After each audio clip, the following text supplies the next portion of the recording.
Senhoras e senhores,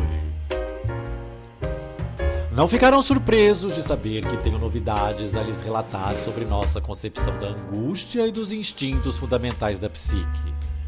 E também que nenhuma delas pretende ser a solução definitiva para os problemas que abordamos. Deliberadamente uso aqui o termo concepção. São questões muito difíceis as que nos são colocadas, mas a dificuldade não se acha na insuficiência das observações.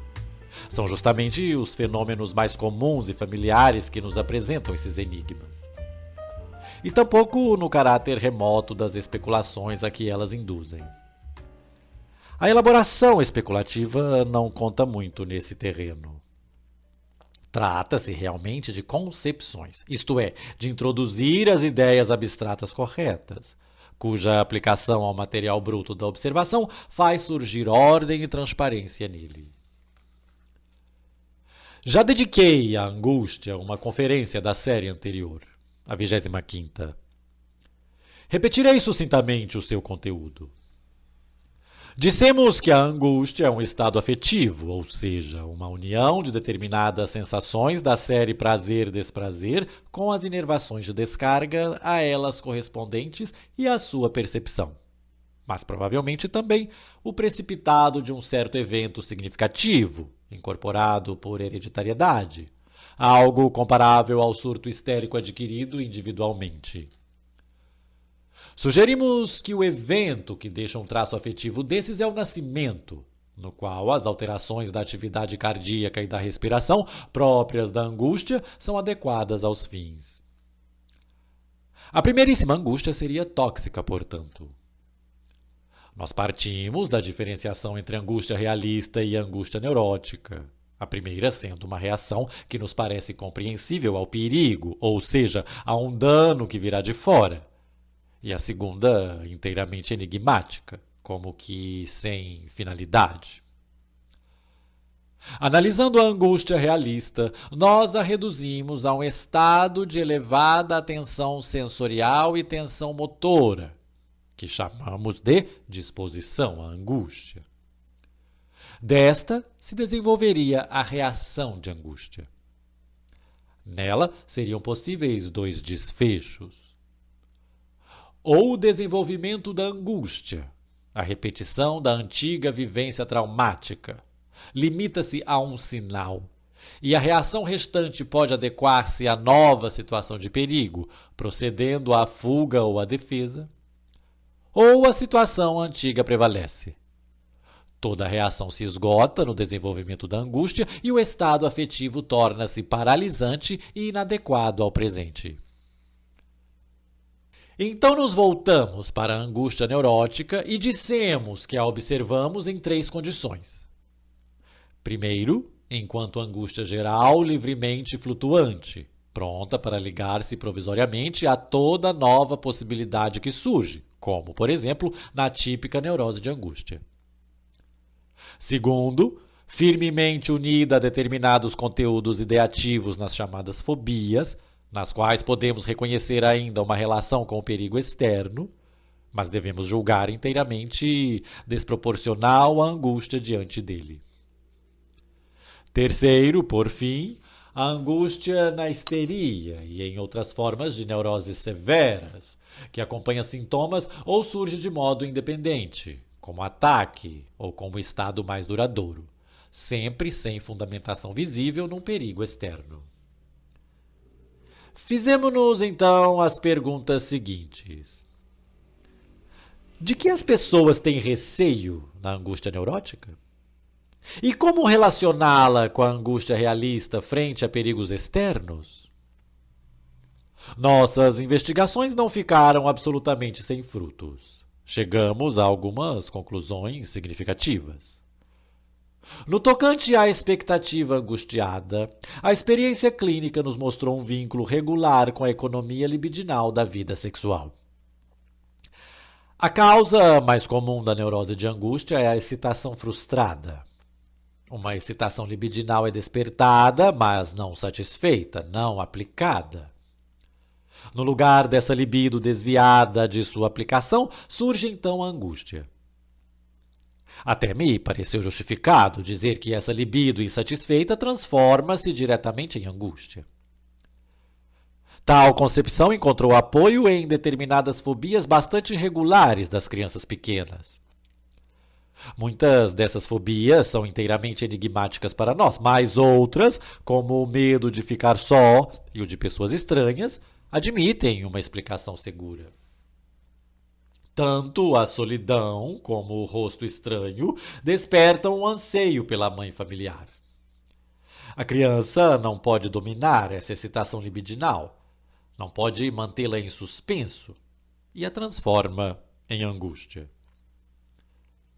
Portanto, essa angústia infantil não deve ser contada como angústia realista, mas sim angústia neurótica. As fobias infantis e a expectativa da angústia na neurose de angústia nos fornecem dois exemplos de uma forma como a angústia neurótica se origina: pela direta transformação da libido. Logo veremos um segundo mecanismo. Ele não se revelará muito diferente do primeiro. De modo que responsabilizamos o processo da repressão pela angústia na histeria e em outras neuroses. Acreditamos ser possível descrevê-lo mais integralmente do que antes, se considerarmos separadamente o destino da ideia a ser reprimida e o do montante de libido que a ela corresponde. É a ideia que sofre a repressão, que eventualmente é distorcida até ficar irreconhecível. Mas o seu montante de afeto é normalmente transformado em angústia. E isso não importando de que espécie seja, agressão ou amor. Não faz diferença essencial, então, por qual motivo um montante de libido se tornou inutilizável. Se por debilidade infantil do eu, como na fobia das crianças, devido a processos somáticos da vida sexual, como na neurose de angústia, ou pela repressão, como na histeria. Portanto, os dois mecanismos da gênese da angústia neurótica coincidem, na verdade.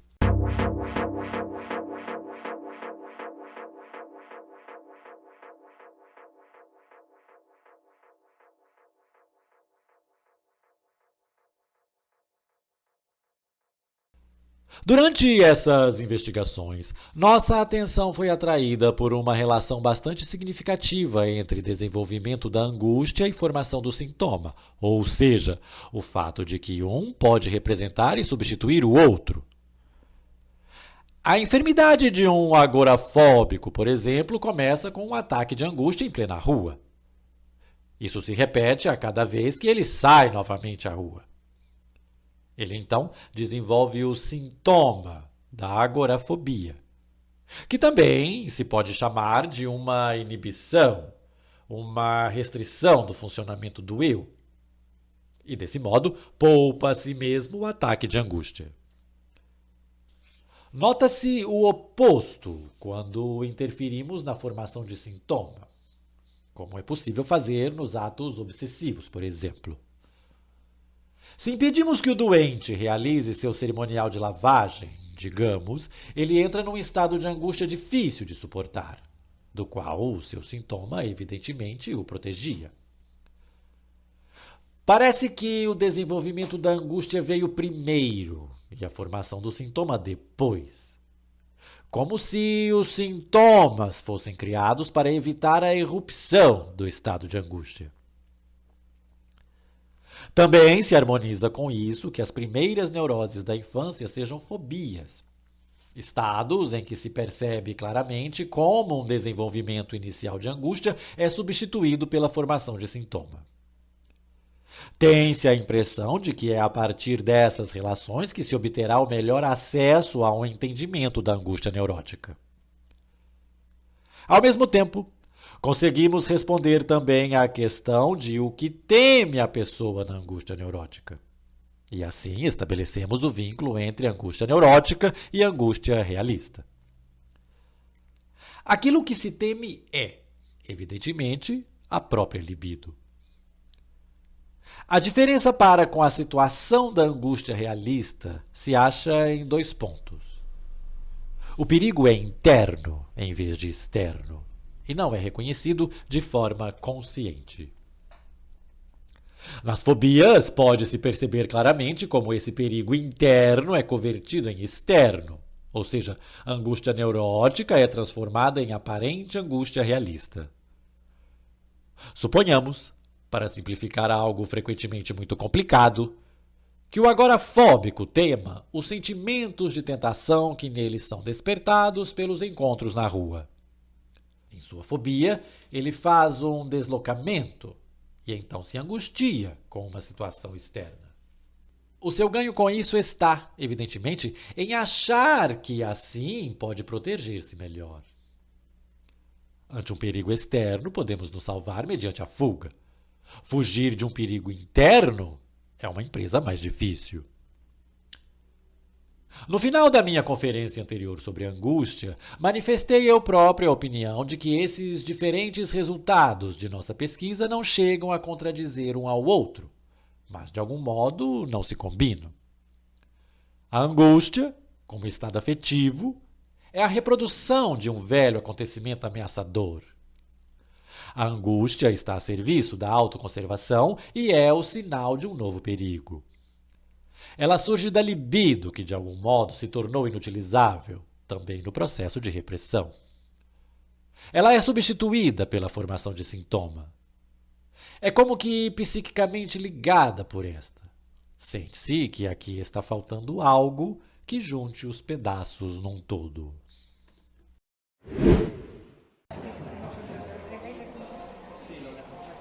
Senhoras e senhores, a dissecção da personalidade psíquica em supereu, eu e id, de que lhes falei na última conferência, obrigou-nos a uma nova orientação também no problema da angústia. Com a tese de que o eu é a única sede da angústia, de que somente o eu pode produzir e sentir angústia, assumimos uma nova, sólida posição, a partir da qual várias coisas tomam outro aspecto. E, de fato, não sabemos que sentido haveria em falar de uma angústia do id, ou em atribuir ao supereu a capacidade de angustiar-se. Mas saudamos como uma bem-vinda correspondência o fato de os três principais tipos de angústia, a realista, a neurótica e a de consciência, poderem ser facilmente relacionados às três dependências do eu, a do mundo externo, do id e do supereu. Com essa nova concepção também passa a primeiro plano a função da angústia como sinal anunciador de uma situação de perigo, que já não nos era desconhecida. Perde interesse a questão de que material é feita a angústia e são esclarecidas e simplificadas, de forma surpreendente, as relações entre angústia realista e angústia neurótica. É digno de nota, por outro lado, que agora entendemos melhor os casos aparentemente complicados de geração da angústia do que aqueles considerados simples.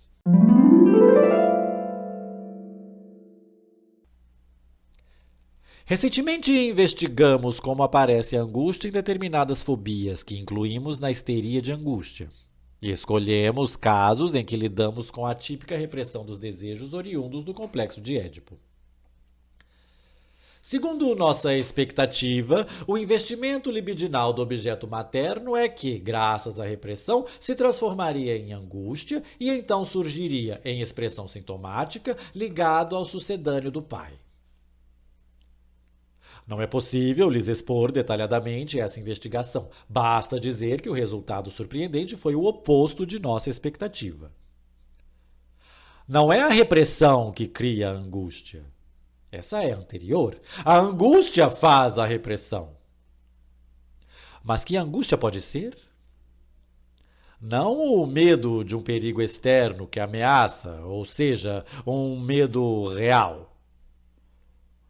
É certo que o menino sente angústia ante uma exigência de sua libido, ante o amor à mãe nesse caso. É realmente, portanto, um caso de angústia neurótica. Mas esse amor lhe aparece como um perigo interno, ao qual ele tem de furtar-se pela renúncia a esse objeto, apenas porque provoca uma situação de perigo externa.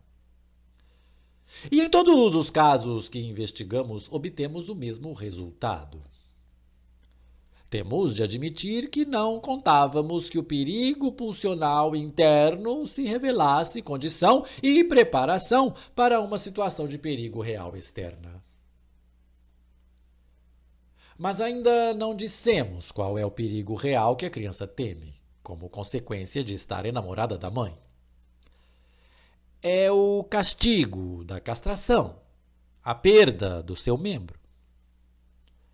Naturalmente, vocês objetarão que este não é um perigo real.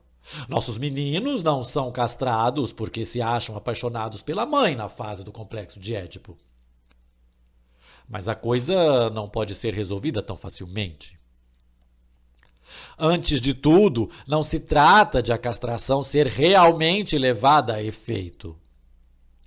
O decisivo é que o perigo seja uma ameaça de fora e que o garoto acredite nela. Ele tem algum ensejo para isso, pois frequentemente ameaçam cortar seu membro durante a fase fálica, na época de seu primeiro onanismo. E alusões a esse castigo sempre devem encontrar um reforço filogenético nele. Supomos que, na pré-história da família humana, o pai cruel e ciumento praticava realmente a castração nos meninos em desenvolvimento, e a circuncisão, um dado tão frequente nos ritos de puberdade dos povos primitivos, seria um vestígio dela bastante reconhecível. Sabemos o quanto nos afastamos com isso da opinião geral, mas devemos insistir em que o medo da castração é um dos mais frequentes e poderosos móveis da repressão e, assim, da formação da neurose. Nossa convicção adquiriu um último grau de certeza com a análise de casos em que não a castração, é verdade, mas a circuncisão de garotos foi realizada como terapia ou castigo para a masturbação, o que não era raro na sociedade anglo-americana. É tentador examinarmos mais detidamente o complexo de castração nesse ponto, mas vamos continuar em nosso tema. Naturalmente, a angústia de castração não é o único motivo da repressão. Afinal, não existe nas mulheres, que têm um complexo de castração, mas não podem ter angústia de castração. Em seu lugar aparece, no outro sexo, a angústia da perda do amor, evidentemente uma continuação da angústia do lactente, ao sentir falta da mãe. Vocês compreendem que situação de perigo real é indicada por essa angústia. Quando a mãe está ausente ou subtraiu ao filho seu amor, este já não está seguro da satisfação de suas necessidades. Acha-se provavelmente exposto a dolorosos sentimentos de tensão. Não rejeitem a ideia de que esses determinantes da angústia repetem, no fundo, a situação da angústia de nascimento original, que também significou uma separação da mãe. E se acompanharem o raciocínio de Ferenczi, poderão incluir nessa série também a angústia de castração, já que a perda do membro masculino tem por consequência a impossibilidade de uma reunião com a mãe ou com o sucedâneo dela, no ato sexual. Menciono, de passagem, que a frequente fantasia do retorno ao útero materno é o sucedâneo desse desejo de copular. Ainda haveria, nesse ponto, coisas interessantes e conclusões surpreendentes a relatar, mas não posso ultrapassar os limites de uma introdução à psicanálise. Quero apenas lhes chamar a atenção para como aqui a investigação psicológica adentra nos fatos biológicos.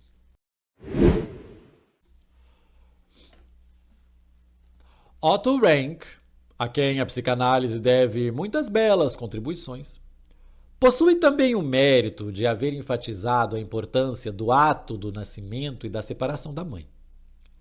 No entanto, todos nós achamos impossível aceitar as conclusões extremas que ele tirou desse fato para a teoria das neuroses, e mesmo para a terapia analítica.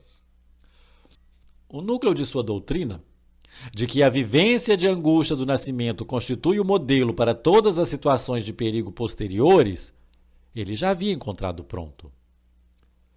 Se nos detivermos nelas, poderemos dizer que, de fato, a toda a época do desenvolvimento cabe um certo determinante da angústia, isso é, situação de perigo, como sendo o que lhe é adequado. O perigo do desamparo psíquico se ajusta ao estágio de maturidade inicial do eu. O perigo da perda do objeto, do amor, a dependência nos primeiros anos da infância. O perigo da castração, a fase fálica. E, enfim, a angústia ante o supereu, que ocupa um lugar especial ao período de latência. No curso do desenvolvimento, os velhos determinantes da angústia devem ser abandonados, pois as situações de perigo que lhes correspondem vão perdendo o valor com o fortalecimento do eu. Mas isso ocorre apenas de maneira bastante incompleta. Muitos indivíduos não conseguem superar a angústia ante a perda do amor. Jamais se tornam independentes o bastante do amor dos outros, prosseguindo nesse ponto o seu comportamento infantil. Normalmente, o medo ante o supereu não deve ter fim, pois é indispensável nas relações sociais, como a angústia da consciência. E só em casos muito raros o indivíduo pode se tornar independente da comunidade humana. Algumas das velhas situações de perigo chegam a subsistir em épocas posteriores, modificando a tempo seus determinantes de angústia. Assim, por exemplo, o perigo de castração se conserva sob a máscara da sifilofobia. Um adulto pode saber que a castração já não é usada como castigo para a indulgência dos apetites sexuais, mas aprendeu, por outro lado, que tal liberdade instintual é ameaçada por graves doenças. Não há dúvida de que as pessoas que chamamos neuróticas permanecem infantis na conduta ante o perigo, não tendo superado determinantes antiquados da angústia. Tomemos isso como uma contribuição efetiva à caracterização da angústia, porque é assim, já não é tão simples dizer. Espero que não tenham perdido a visão do conjunto, que ainda se lembre que estamos discutindo as relações entre angústia e repressão. Nisso aprendemos duas coisas. Primeiro, que a angústia faz a repressão, e não o contrário, como pensávamos. E, em segundo lugar, que uma situação pulsional temida diz respeito, no fundo, a uma situação de perigo externa. A pergunta seguinte é: como imaginamos agora o processo de uma repressão sob a influência da angústia? Eu penso da seguinte forma. O eu nota que a satisfação de uma exigência pulsional emergente vai conjurar uma das situações de perigo que são bem lembradas. Logo, esse investimento pulsional tem de ser suprimido, cancelado, tornado impotente. Sabemos que o eu consegue realizar essa tarefa quando é forte e incluiu a moção pulsional em sua organização. Mas o que sucede na repressão é que a moção pulsional ainda pertence ao id, e o eu se sente fraco. Então o eu recorre a uma técnica que, no fundo, é idêntica à do pensamento normal. O pensar é um agir experimental com pequeninos montantes de energia, semelhantes aos deslocamentos de pequenas figuras num mapa, antes que o general ponha em movimento as suas tropas. O eu antecipa a satisfação da moção pulsional questionável, permitindo-lhe que reproduza as sensações de desprazer no começo da temida situação de perigo. Com isso, entra em ação o automatismo do princípio do prazer, que efetua a repressão da perigosa moção pulsional. Alto lá, vocês dirão. Aí já não podemos acompanhá-lo. Tem razão. Devo acrescentar ainda algo para que isso lhes pareça aceitável. Primeiro, a admissão de que tentei traduzir na linguagem de nosso pensamento normal o que, na realidade, deve ser um processo não consciente ou pré-consciente, que se dá entre montantes de energias num substrato inimaginável. Mas essa não é uma objeção forte. Não podemos fazer isso de outra forma. Mais importante é distinguirmos claramente na repressão o que sucede no eu e o que sucede no id. O que o eu faz, acabamos de dizer. Ele usa um investimento experimental e desperta, mediante o sinal da angústia, o automatismo prazer-desprazer. Depois são possíveis várias reações ou uma mistura delas em momentos variáveis. Depois são possíveis várias reações, ou uma mistura delas em montantes variáveis. Ou o ataque de angústia se desenvolve inteiramente e o eu se retira por completo da excitação inconveniente, ou opõe a esta. Em vez do investimento experimental, um contra-investimento. E esse se combina à energia da pulsão reprimida para formar o sintoma, ou é acolhido no eu como formação reativa, como fortalecimento de determinadas predisposições, como alteração permanente. Quanto mais o desenvolvimento da angústia puder ser limitado a um mero sinal, tanto mais o eu despenderá em ações defensivas que equivalem a uma vinculação psíquica do reprimido, tanto mais o processo também se avizinhará de uma elaboração normal, certamente sem atingi-la. Vamos nos deter nisso um instante. Vocês já imaginam, sem dúvida, que essa coisa de difícil definição a que chamamos caráter deve ser atribuída ao eu. Algo do que compõe esse caráter já apreendemos. Sobretudo a incorporação, como supereu, da inicial instância parental, talvez a parte mais decisiva e importante. Depois, as identificações com os dois genitores da época posterior e com outras influentes pessoas, e as mesmas identificações como precipitados de relações objetais abandonadas. E acrescentamos, como contribuições nunca ausentes na formação do caráter, as formações reativas, que o eu adquire primeiramente em suas repressões e depois nas rejeições de moções pulsionais indesejadas por meios mais normais. Agora vamos retroceder e nos ocupar do id. O que sucede na repressão da combatida moção pulsional já não é tão fácil descobrir. A principal questão que nosso interesse levanta é o que acontece com a energia, a carga libidinal dessa excitação. Como ela é empregada? Vocês se lembram? A hipótese anterior foi de que ela justamente é transformada em angústia pela repressão. Isso eu já não ouso afirmar. A resposta, modesta, será antes a seguinte. Provavelmente o seu destino não é sempre o mesmo.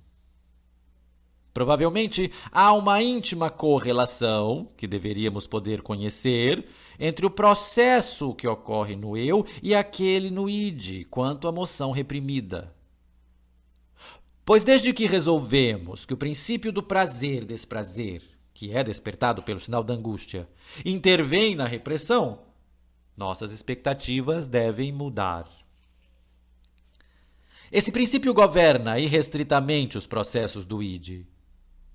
Podemos confiar em que ele realiza profundas alterações na moção pulsional envolvida. Estamos preparados para ver que a repressão terá resultados muito diversos, de alcance maior ou menor. Em alguns casos, a moção pulsional reprimida pode manter seu investimento libidinal e subsistir inalterada no id, ainda que sob a constante pressão do eu. Outras vezes parece que lhe sobrevém uma destruição completa, em que sua libido é permanentemente desviada para outras rotas. Eu falei que assim ocorre na resolução normal do complexo de Édipo, que nesse caso desejável, então, não é simplesmente reprimido, mas destruído no id. A experiência clínica nos mostrou também que, em muitos casos, sucede, em vez do habitual resultado de repressão, uma degradação da libido, uma regressão da organização da libido a um estágio anterior. Naturalmente, isso pode se dar apenas no id e, se ocorrer, sob influência do mesmo conflito que é introduzido pelo sinal de angústia. O exemplo mais notório desse tipo é o da neurose obsessiva, em que regressão da libido e repressão atuam conjuntamente.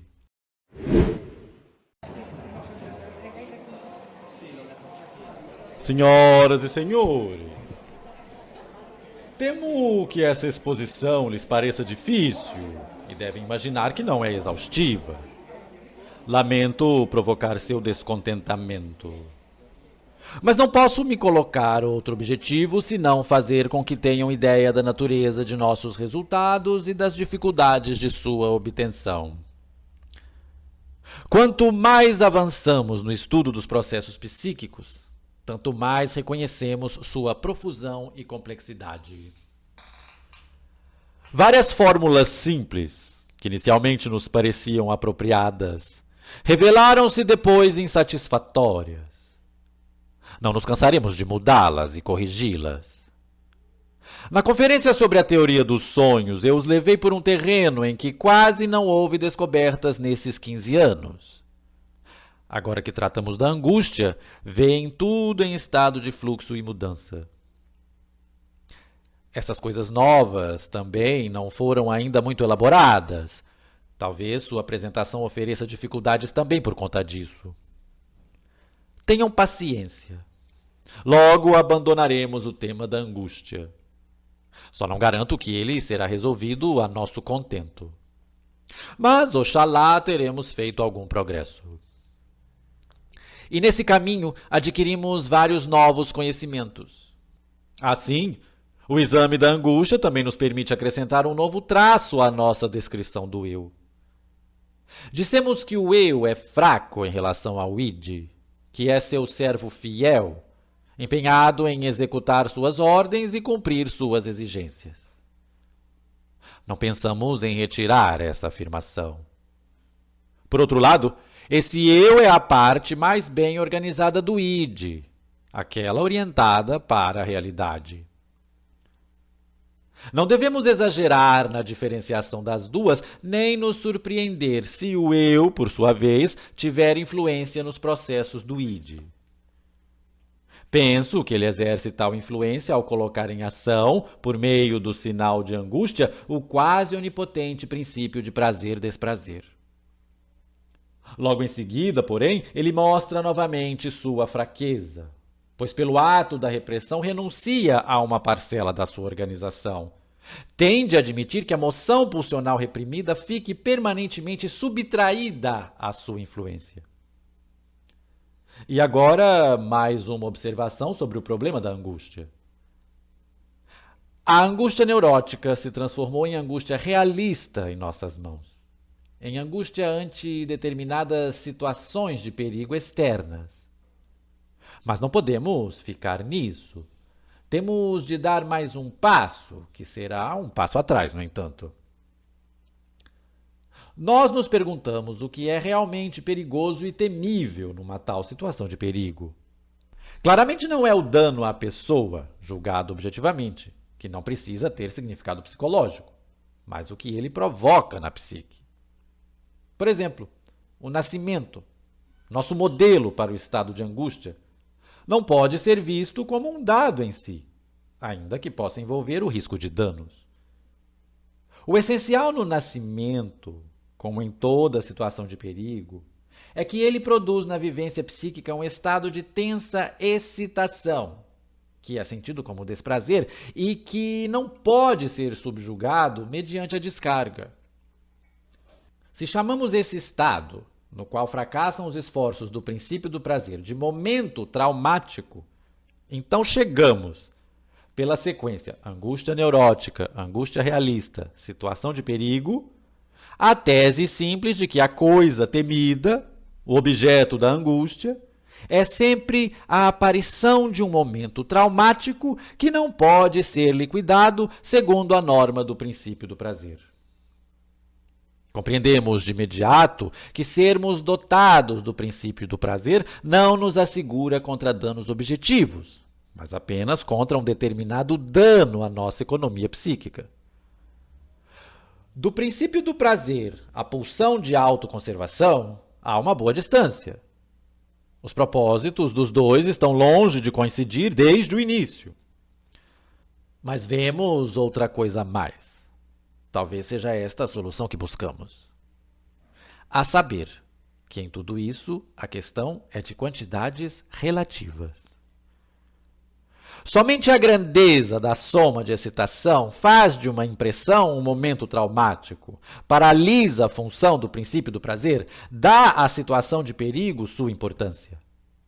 E se assim for, se esses enigmas se resolverem com um expediente tão simples, por que não seria possível que tais momentos traumáticos ocorram na psique sem relação com as supostas situações de perigo, que neles a angústia não seja despertada como sinal, mas surja de novo com nova motivação? A experiência clínica afirma resolutamente que de fato é assim. Apenas as repressões posteriores mostram o mecanismo que descrevemos, no qual a angústia é ocasionada como sinal de uma situação de perigo anterior. As primeiras e originais nascem diretamente de momentos traumáticos, no encontro do eu com uma exigência libidinal excessiva.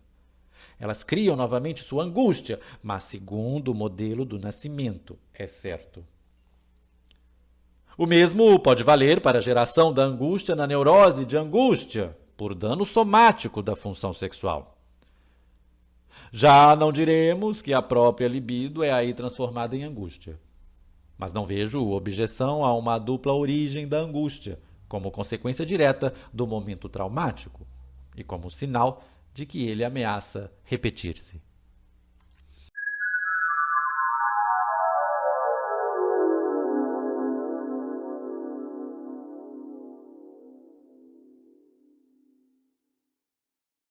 Senhoras e senhores, agora ficarão contentes por não precisar ouvir mais nada acerca da angústia. Mas nada ganharam com isso. Não é melhor o que vem em seguida. Quero conduzi-los pelo terreno da teoria da libido ou dos instintos, pulsões, onde muita coisa nova também surgiu. Não digo que tenhamos feito grandes progressos nele, de modo que lhes valesse a pena todo o esforço de conhecê-lo. Não. É um campo em que muito pelejamos por orientações e perspectivas. Vocês apenas serão testemunhas do nosso esforço. Também aqui devo remontar a várias coisas que lhes disse antes.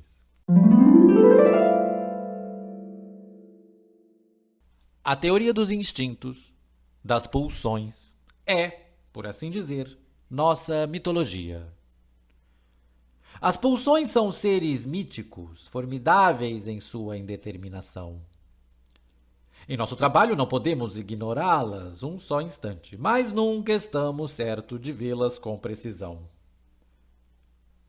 Vocês sabem como o pensamento popular lida com os instintos. As pessoas imaginam a existência de muitos e variados instintos, tantos quanto necessitam. Um instinto de imitação, um de autoafirmação, um instinto lúdico, um social e assim por diante. Elas como que recorrem a eles, deixam cada qual fazer seu trabalho específico e os abandonam de novo. Sempre suspeitamos que por trás desses muitos pequenos instintos tomados de empréstimo se escondesse algo sério e forte, do qual deveríamos nos aproximar cautelosamente. Nosso primeiro passo foi bem modesto. Achamos que provavelmente não seria errado distinguir dois instintos principais, espécies ou grupos de instinto, de acordo com as duas grandes necessidades: fome e amor. Embora defendamos zelosamente a independência da psicologia em relação às demais ciências, aqui nos achamos à sombra do inabalável fato biológico de que o ser vivo individual serve a dois propósitos: a autopreservação e a conservação da espécie, que parecem ser independentes um do outro, pelo que sabemos até agora, não têm origem comum e cujos interesses frequentemente se contrariam na vida animal. Estamos fazendo, na realidade, psicologia biológica, estudando os acompanhamentos psíquicos dos processos biológicos. Como representantes dessa concepção, foram introduzidos na psicanálise as pulsões do eu e as pulsões sexuais. Incluímos entre as primeiras tudo relacionado à conservação, afirmação, engrandecimento da pessoa. Às últimas, tivemos que atribuir a abundância que requerem a vida sexual infantil e a perversa. Como, ao investigar as neuroses, tomamos conhecimento do eu como poder limitador, repressor, e das tendências sexuais como que é limitado, reprimido, acreditamos apreender com firmeza não só a diferença, mas também o conflito entre os dois grandes grupos pulsionais. Inicialmente, o objeto de nosso estudo foram apenas as pulsões sexuais, cuja energia denominamos libido. Com elas, tentamos clarear nossas concepções do que seja uma pulsão e do que deve ser atribuído a ela. Nisso chegamos à teoria da libido. Uma pulsão diferencia-se de um estímulo pelo fato de originar-se de fontes de estímulo no interior do corpo, de operar como uma força constante e de a pessoa não poder subtrair-se a ela mediante a fuga, como é possível fazer com o estímulo externo. Podemos diferenciar na pulsão fonte, objeto e meta. A fonte é um estado de excitação no corpo. A meta é a suspensão dessa excitação. No trajeto da fonte à meta, a pulsão se torna psiquicamente operante. Nós o imaginamos como um certo montante de energia que impele para determinada direção. Desse impelir deriva seu nome, Trieb. Fala-se de pulsões ativas e passivas. Dever-se-ia falar, mais corretamente, de metas pulsionais ativas e passivas, pois também, para atingir uma meta passiva, é necessário um dispêndio de atividade. A meta pode ser alcançada no próprio corpo. Via de regra, é interposto um objeto externo, no qual a pulsão alcança sua meta externa. A interna é sempre a mesma, a mudança no corpo sentida como satisfação. Não está claro para nós se a relação com a fonte somática empresta à pulsão uma especificidade. E qual seria essa?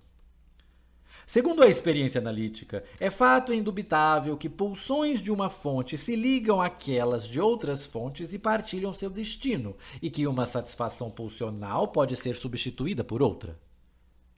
Mas confessamos que não compreendemos isso muito bem. Também a relação da pulsão com a meta e o objeto admite alterações. Os dois podem ser trocados por outros, sendo que a relação com o objeto pode se afrouxar mais facilmente. Denominamos sublimação um certo tipo de modificação da meta e mudança de objeto, em que nossos valores sociais entram em consideração. Também temos razões para distinguir pulsões inibidas na meta, impulsos de fontes conhecidas e com meta inequívoca, mas que se detêm no caminho para a satisfação, de modo que se produz um duradouro investimento objetal e uma persistente inclinação. É desse tipo, por exemplo, a relação de ternura, que seguramente procede das fontes da necessidade sexual e normalmente renuncia à satisfação dessa. Já veem quantas características e vicissitudes das pulsões ainda escapam à nossa compreensão. Cabe mencionar também uma distinção que se apresenta entre pulsões sexuais e de autoconservação, que teria grande importância teórica se aplicasse ao grupo inteiro. As pulsões sexuais nos chamam a atenção por sua plasticidade, a capacidade de mudar suas metas, pela suscetibilidade à troca, na medida em que uma satisfação pulsional pode ser substituída por outra, e pela possibilidade de serem suspensas ou adiadas, de que as pulsões inibidas na meta vêm de nos dar um bom exemplo. Tenderíamos a recusar essas características das pulsões de autoconservação, delas afirmando que são inflexíveis, inadiáveis, imperiosas de maneira muito diversa e que têm uma relação inteiramente outra com a repressão e com a angústia. Mas logo a reflexão nos diz que essa exceção não se aplica a todas as pulsões do eu, apenas à fome e à sede. E evidentemente se baseia numa peculiaridade das fontes pulsionais. Boa parte da impressão confusa disso vem ainda do fato de não havermos apreciado separadamente que mudanças sofrem, por influência do eu organizado, as pulsões originalmente pertencentes ao id. Movemo-nos em solo mais firme quando investigamos de que forma a vida pulsional serve à função sexual. Nisso alcançamos conhecimentos decisivos, que também já não são novos para vocês. Não notamos a existência de uma pulsão sexual que desde o início traz uma tendência para a meta da função sexual, a união das duas células sexuais. Vemos, isso sim, um grande número de pulsões parciais vindas de diferentes locais e regiões do corpo que, de modo independente umas das outras, buscam todas elas satisfação e encontram essa satisfação em algo que chamamos prazer de órgão. Os genitais são as últimas dessas zonas erógenas. E já não podemos negar o nome de prazer sexual ao seu prazer de órgão. Nem todos esses impulsos que tendem ao prazer são acolhidos na organização derradeira da função sexual. Vários deles são eliminados como inúteis pela repressão ou de outro modo.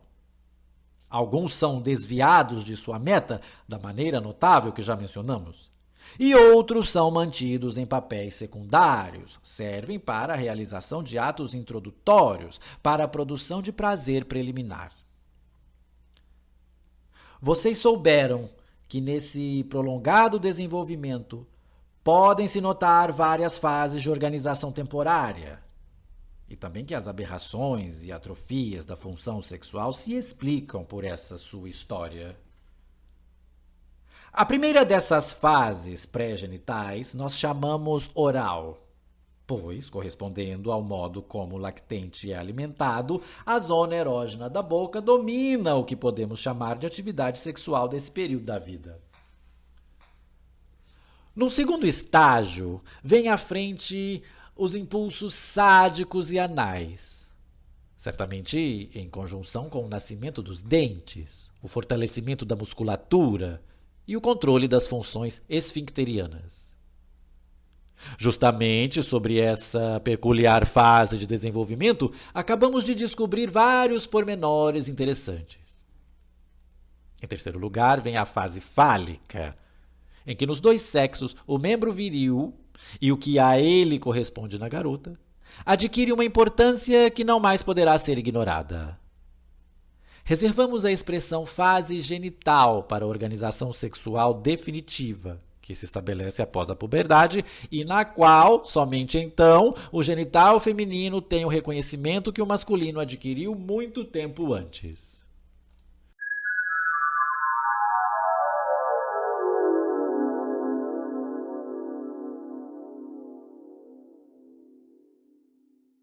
Até agora, tudo foi uma corriqueira repetição. E não pensem que as coisas que não mencionei já não tenham validez. Esta repetição foi necessária como ponto de partida para o relato sobre o progresso de nossos conhecimentos. Podemos nos gabar de haver descoberto muitas coisas novas justamente sobre as primeiras organizações da libido e de haver apreendido mais claramente a importância do já sabido, algo de que lhes darei alguns exemplos. Carl Abraham demonstrou, em 1924, que se podem distinguir dois estágios na fase sádico-anal. No mais antigo deles, prevalecem as tendências destrutivas de aniquilação e perda. No posterior, aquelas de manutenção e posse, amigáveis ao objeto. No meio dessa fase, portanto, surge primeiramente a consideração pelo objeto como precursor de um futuro investimento amoroso. É igualmente justificado supor essa divisão também na primeira fase, a oral. No primeiro subestágio, a questão é apenas a incorporação oral. Não há qualquer ambivalência na relação com o objeto, o seio materno. O segundo estágio, caracterizado pelo surgimento da ação de morder, pode ser designado como sádico oral. Ele exibe pela primeira vez os fenômenos da ambivalência, que vêm a se tornar bem mais nítidos na fase seguinte, a sádico anal. O valor dessas novas distinções se mostra particularmente quando buscamos, em determinadas neuroses, neurose obsessiva, melancolia, os pontos de predisposição no desenvolvimento da libido. Queiram recordar, a propósito, o que aprendemos sobre o vínculo entre fixação da libido, predisposição e regressão, que mencionei a vocês na conferência 22. Nossa atitude para com as fases da organização da libido sofreu alguma mudança. Se antes enfatizamos principalmente como uma delas desaparecia antes da seguinte, agora nossa atenção se dirige aos fatos que mostram o quanto de uma fase anterior permanece ao lado e por trás das configurações posteriores e adquire uma permanente representação na economia libidinal e no caráter da pessoa. Ainda mais significativos tornaram-se os estudos que nos ensinam como são frequentes, em condições patológicas, regressões a fases anteriores, e que determinadas regressões são típicas de certas formas de doenças. Mas não posso tratar disso nesse lugar. É parte de uma psicologia especial das neuroses. Podemos estudar as transformações das pulsões e processos similares no erotismo anal, particularmente, nas excitações vindas das fontes da zona erógena anal. E ficamos surpresos com a variedade de utilizações dadas a essas pulsões. Provavelmente não é fácil livrar-se do menosprezo que, no curso da evolução, atingiu precisamente essa zona. Por isso, deixamos que Abraham nos recorde que o ânus corresponde embriologicamente à boca primitiva, que migrou para o final do intestino. Então aprendemos que, com a desvalorização das próprias fezes, do excremento, esse interesse pulsional de fonte anal passa para objetos que podem ser dados como presente. E com razão, pois as fezes foram o primeiro presente que o bebê pôde dar, do qual se desprendeu por amor a quem dele cuidava. Depois, de modo inteiramente análogo à mudança de significado durante a evolução da linguagem, esse antigo interesse em fezes se converte na apreciação de ouro e dinheiro, Gold und Geld. Mas também contribui para o investimento afetivo de criança e pênis. As crianças, que por muito tempo se apegam à teoria da cloaca, estão convencidas de que o bebê nasce do intestino, como um excremento. A defecação é o modelo para o ato do nascimento. Mas o pênis também tem como precursor a coluna de fezes que preenche e estimula a membrana mucosa do intestino. Quando a criança, muito a contragosto, toma conhecimento de que há seres humanos que não possuem esse membro, passa a ver o pênis como algo destacável do corpo, em clara analogia com o excremento, que foi o primeiro pedaço de matéria corpórica a que teve de renunciar. Um bocado de erotismo anal é, assim, carreado para investimento no pênis. Mas o interesse nessa parte do corpo tem, além da raiz erótico anal, uma raiz oral talvez mais forte ainda, pois o pênis torna-se também o herdeiro do bico do seio materno após o fim do aleitamento.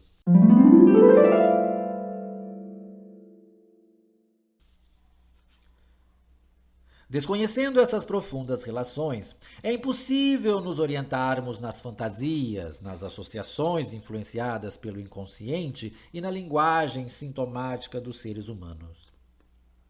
Fezes, dinheiro, criança, pênis, são aí tratados como equivalentes e também representados por símbolos comuns. Também não esqueçam que só pude lhes dar informações incompletas. Apenas acrescentarei de passagem que também o interesse na vagina, que desperta mais tarde, é de origem erótica anal, principalmente. Isso não surpreende, pois a vagina mesma é, na feliz expressão de Lu André Salomé, arrendada do reto. Na vida dos homossexuais que não perfizeram determinado trecho do desenvolvimento sexual, ela é novamente representada por ele. Nos sonhos, há frequentemente um local que antes era um único espaço e que agora é dividido em dois por uma parede, ou o contrário. Isso sempre se refere à relação da vagina com o intestino. Também podemos acompanhar muito bem como, nas meninas, o desejo inteiramente não feminino de possuir um pênis transforma-se normalmente no desejo de um filho e, depois, de um homem, como portador de um pênis e doador de um filho. De modo que também aí se vê como uma porção de interesse originalmente erótico anal obtém acolhida na posterior organização genital.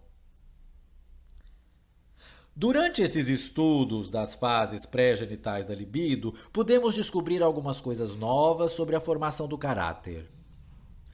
Notamos um trio de características que aparecem juntas com alguma regularidade: senso de ordem, parcimônia e obstinação. E concluímos, da análise de pessoas assim, que tais características vêm de o seu erotismo anal ser despendido e empregado de forma diversa. Falamos de um caráter anal quando encontramos essa notável união. E fazemos um certo contraste entre o caráter anal e o erotismo anal não modificado. Descobrimos uma relação semelhante, talvez ainda mais firme, entre a ambição e o erotismo uretral. Enxergamos uma curiosa alusão a esse nexo na lenda, segundo a qual Alexandre o Grande nasceu na mesma noite em que um certo Erostrato incendiou, por puro anseio de fama, o desencantado templo de Artemis em Éfeso. Ao que parece, os antigos não desconheciam esse nexo. Vocês já sabem como o ato de urinar tem a ver com o fogo e o apagar do fogo. Naturalmente, esperamos que outros traços de caráter se revelem, de forma semelhante, precipitados ou construções reativas de certas formações libidinais pré-genitais. Mas ainda não podemos demonstrar isso. Agora chegou o momento de eu retroceder tanto na história como no tema e retomar os problemas mais amplos da vida pulsional.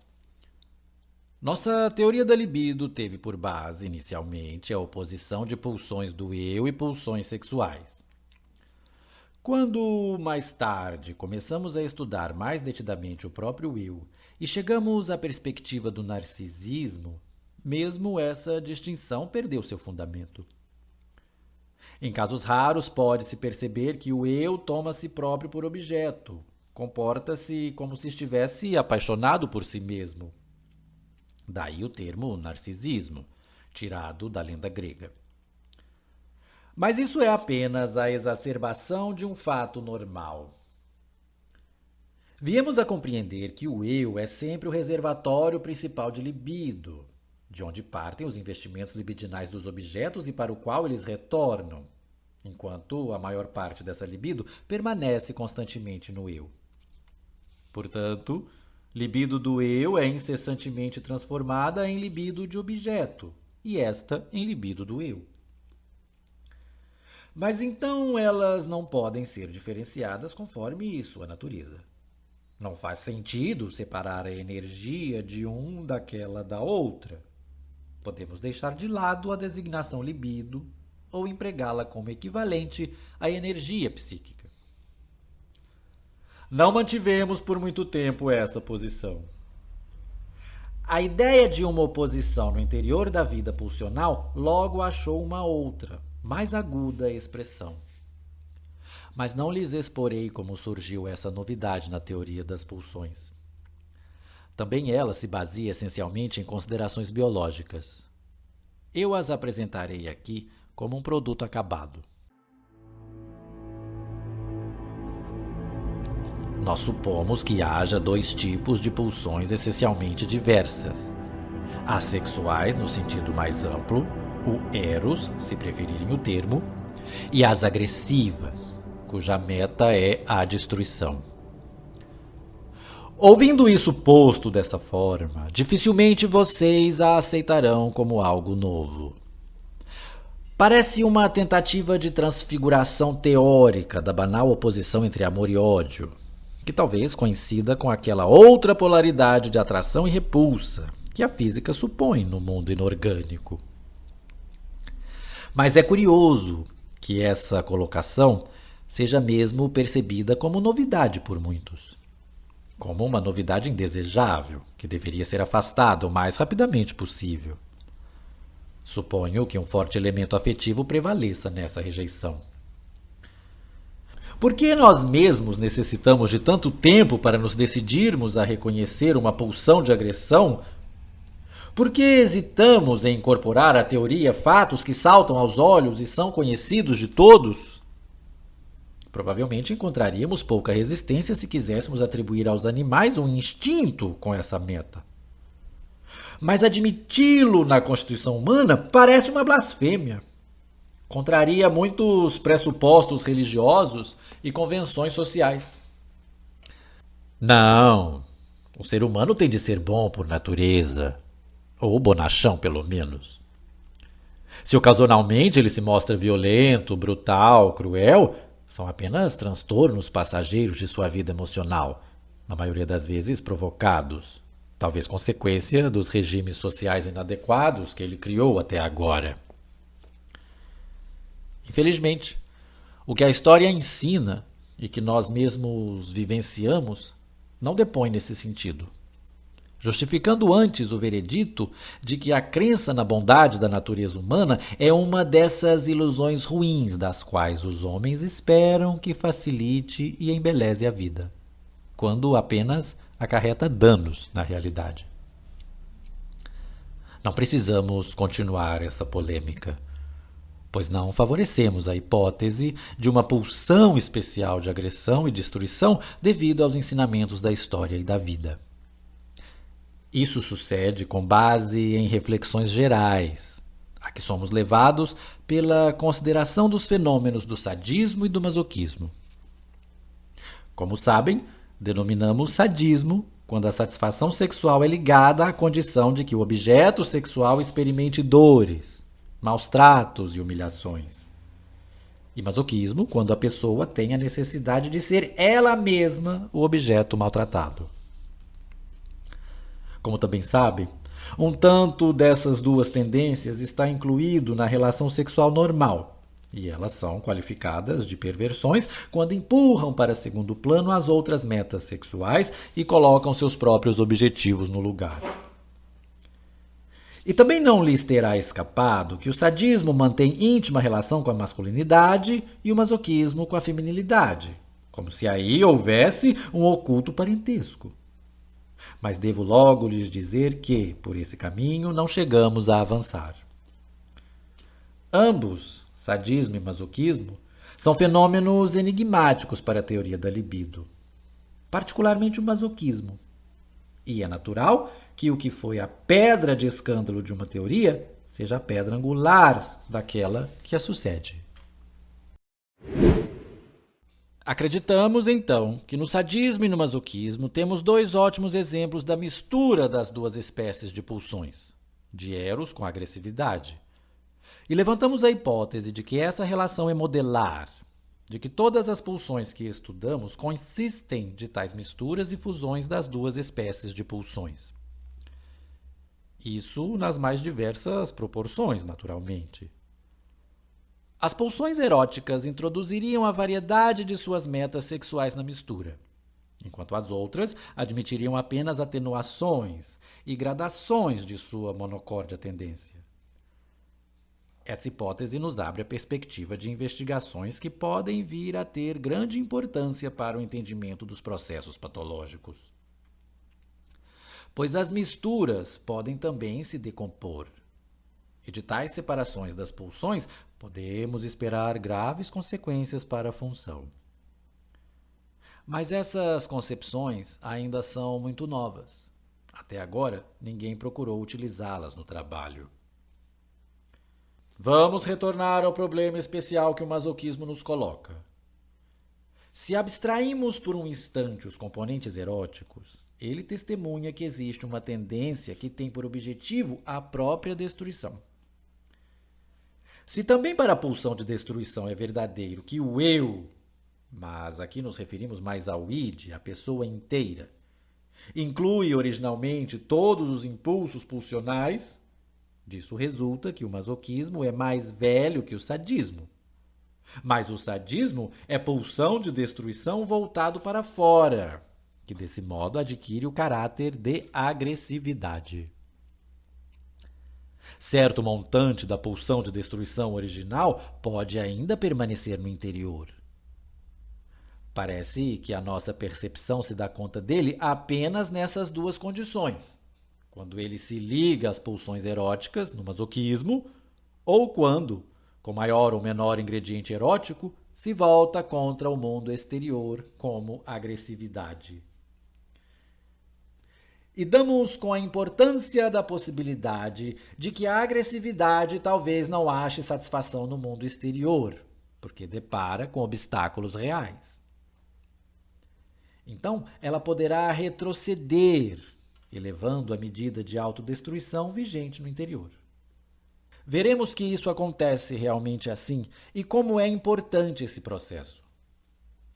A agressividade impedida parece envolver graves danos. Realmente, é como se tivéssemos que destruir outras coisas, outras pessoas, para não destruirmos a nós mesmos, para nos guardar da tendência à autodestruição. Sem dúvida, uma triste revelação para um moralista. Mas o moralista se consolará, por muito tempo ainda, com a natureza improvável de nossas especulações.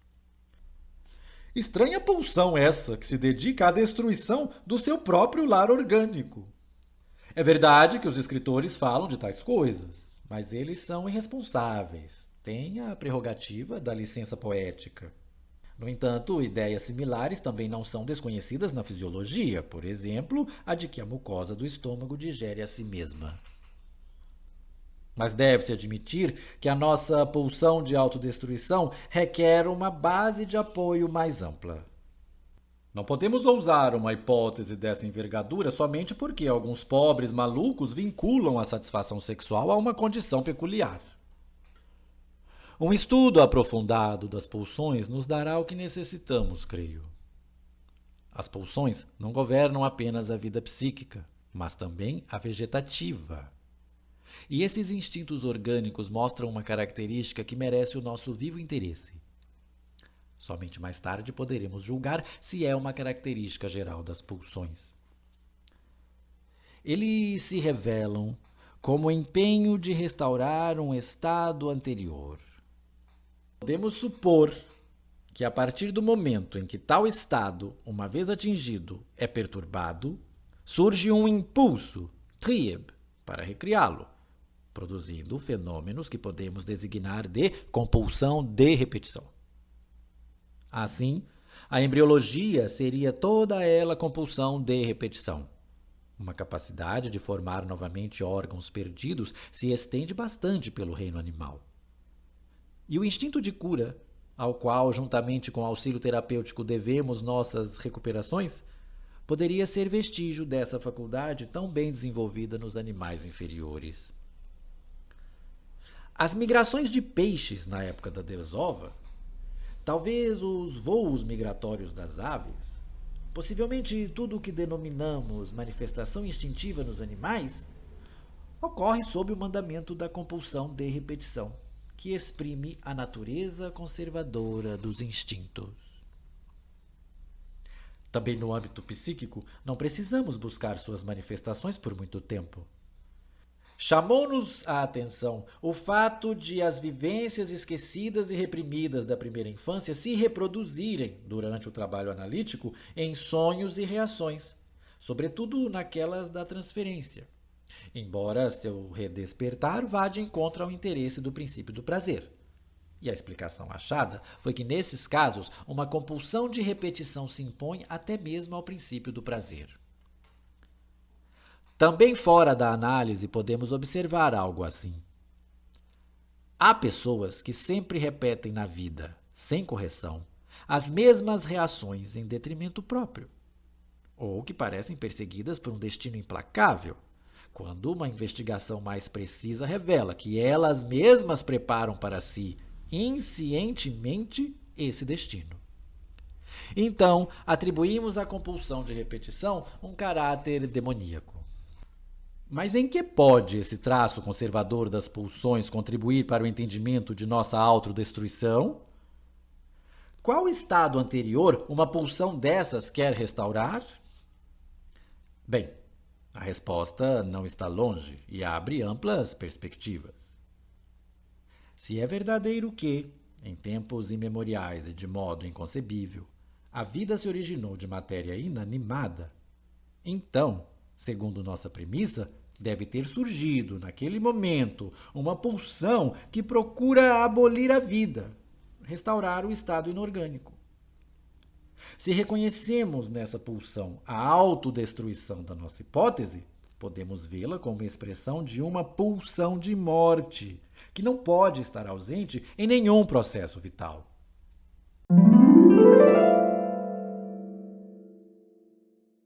Agora, as pulsões em que acreditamos se dividem nos dois grupos que são o dos eróticos, que buscam aglomerar substância viva em unidades cada vez maiores, e das pulsões de morte, que contrariam esse esforço e reconduzem o elemento vivo ao estado inorgânico. Da atividade conjunta e oposta das duas procedem os fenômenos vitais a que a morte põe fim. Vocês dirão, talvez, encolhendo os ombros: isso não é ciência natural, é filosofia schopenhaueriana. Mas por que, senhoras e senhores, um pensador ousado não teria adivinhado o que depois é confirmado pela sombria e laboriosa pesquisa de detalhes?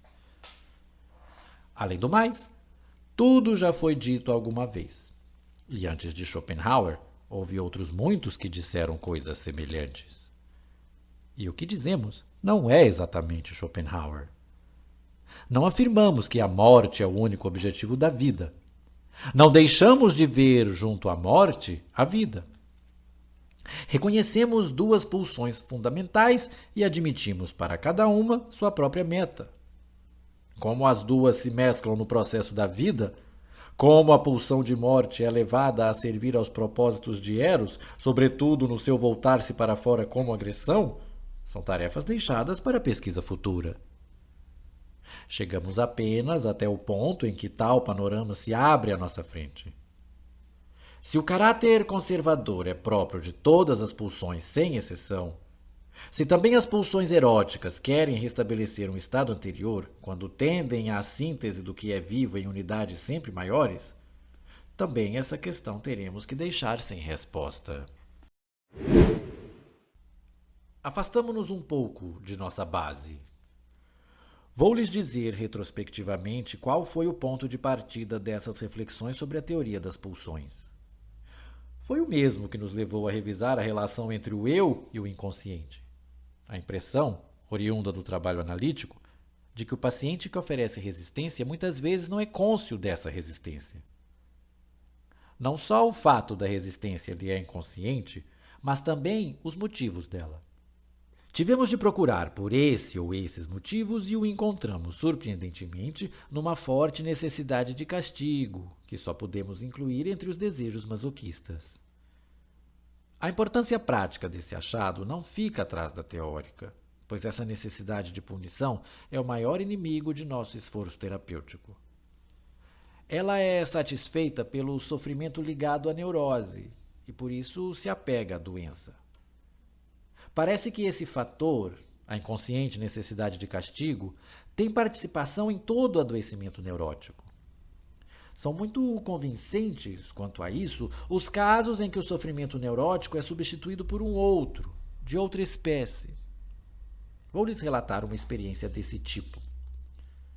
Certa vez, consegui livrar uma mulher solteira, mas já de alguma idade, do complexo de sintomas que há 15 anos a condenava a uma existência dolorosa e a impedia de participar da vida.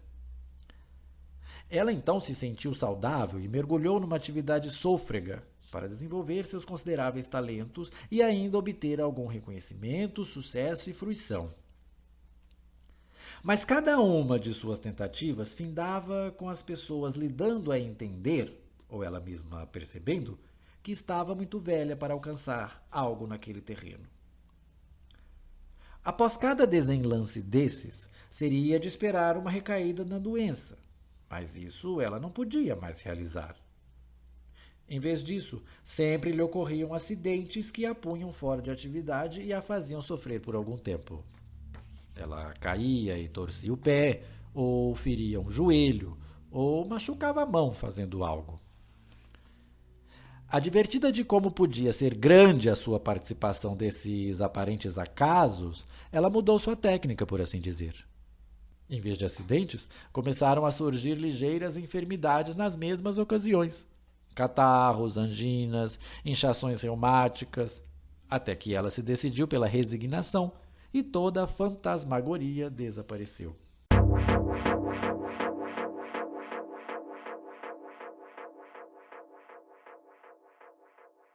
Acreditamos que não há dúvida quanto à origem dessa necessidade inconsciente de castigo. Ela se comporta como parte da consciência moral, como o prosseguimento de nossa consciência moral no inconsciente. Terá a mesma origem que a consciência moral, ou seja, corresponderá a uma porção de agressividade que foi interiorizada e assumida pelo superior.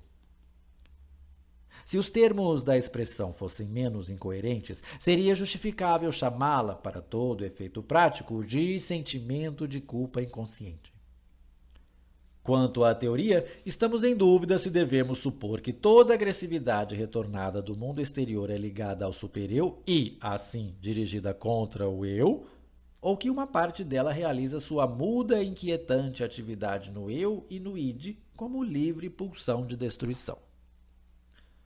O mais provável é uma divisão desse último tipo, mas nada mais sabemos acerca disso. Na instauração inicial do supereu, certamente foi empregada, no aparelhamento dessa instância, a porção de agressividade contra os pais que a criança não podia descarregar para fora, tanto devido à sua fixação amorosa como às dificuldades externas. E por isso o rigor do supereu não corresponde simplesmente à severidade da educação. É bem possível que, em ocasiões posteriores de repressão da agressividade, a pulsão tome o mesmo caminho que lhe foi aberto naquele momento decisivo. As pessoas nas quais esse inconsciente sentimento de culpa é muito forte se denunciam, no tratamento analítico, pela reação terapêutica negativa, tão desagradável em termos de prognóstico. Quando são informadas da solução de um sintoma, a qual normalmente se seguiria o desaparecimento ao menos temporário do mesmo, o que delas obtemos é, pelo contrário, uma intensificação momentânea dele e da doença. Com frequência, basta elogiá-las por sua conduta na terapia, dizer algumas palavras esperançosas sobre o andamento da análise para ocasionar uma inconfundível piora no seu estado. Um não analista diria que falta vontade de cura. Seguindo o modo de pensar analítico, vocês verão nessa atitude uma expressão do sentimento de culpa inconsciente, para o qual a doença, com seus sofrimentos e entraves, é justamente apropriada. Os problemas levantados pelo sentimento de culpa inconsciente, suas relações com moral, pedagogia, criminalidade e delinquência, são atualmente o campo de trabalho preferido dos psicanalistas. Nesse ponto inesperado, saímos do submundo psíquico para a praça pública. Não posso conduzi-los adiante, mas quero detê-los com o último pensamento antes de nos despedirmos por essa vez. Habituamo-nos a dizer que nossa civilização foi edificada à custa de pulsões sexuais inibidas pela sociedade, que em parte são reprimidas, é verdade, mas por outro lado são utilizadas para outros objetivos. Também admitimos, apesar de todo o orgulho por nossas conquistas culturais, que para nós não é fácil cumprir as exigências dessa civilização. Sentirmos-nos bem nela, pois as restrições pulsionais que nos são impostas constituem um pesado fardo psíquico. Ora, o que percebemos quanto às pulsões sexuais vale em medida igual, ou talvez maior, para as outras pulsões, as de agressão. São sobretudo essas que tornam mais difícil a vida em comum dos seres humanos e ameaçam a sua continuidade. A limitação da agressividade é o primeiro, talvez mais duro sacrifício que a sociedade requer do indivíduo. Vimos de que maneira engenhosa é obtida essa domesticação do recalcitrante. A instauração do supereu, que toma para si as perigosas pulsões agressivas, como que estabelece uma guarnição numa área inclinada à revolta. Por outro lado, numa consideração apenas psicológica, é preciso reconhecer que o eu não se sente bem quando é sacrificado desse modo às necessidades da sociedade, quando tem de sujeitar-se às tendências destrutivas da agressividade que de bom grado ele dirigiria contra os outros. Isso é como um prosseguimento, no âmbito psíquico, do dilema devorar ou ser devorado, que prevalece no mundo orgânico. Felizmente, as pulsões agressivas nunca estão sós, mas sempre amalgamadas com as eróticas. Nas condições da cultura criada pelos homens, essas últimas têm muito a mitigar e prevenir.